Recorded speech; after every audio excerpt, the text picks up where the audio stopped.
Թումուսյանը մի հատ բան ասում, հարտակում սկսում ենք ծեծել արա։ Տես չպիտի լինի իշխանություն, է։ Իսկ Սերժ Սարգսյանը ռոք տես չէր, որ շատ անասուններ հիմա Սերժին մեղադրում են, ասեն Նիկոլին խի բաց թողեց, Նիկոլին բաց թողեց, որ երեխեք չմեռներ, որտեղ կարող է Նիկոլի տղեկ կար, տանեկը կողել երեխուց փողը խառնել թափեր։ Քո երեխան էլ է թա նրա երեխուն սպանել։ Հասկացար, որ մտնոլորտը դզի, անասուն, Սերժին մեղադրող անասուն։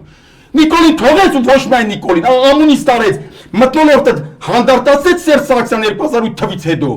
որ այսպես մերձավանի նման դեպքեր չլինեն։ Հասկացաք մի Սերժի ու ձեր նման անասունների ու այս անասուն իշխանությունների տարբերությունը։ Ասեն խի Նիկոլին թողեց։ Բայց մարդի մեկ է սարքել սաղըտ իրար հետ Սերժի դեմ, քսե Սերժի ջեբը կոպիտ ասած։ Հետի ո՞նց դզեր։ Այդ մտնոլորտը ո՞նց փոխեր։ Բարեշացնե չէ թե իսկ իրան Այդպես մտնոլորտը ավելի թեժացնող են։ Նիկոլն էլ Սերժ հակասերժական տականքներն էլ են դիմադիր դաշտի։ Մեկը մեկին արժեն։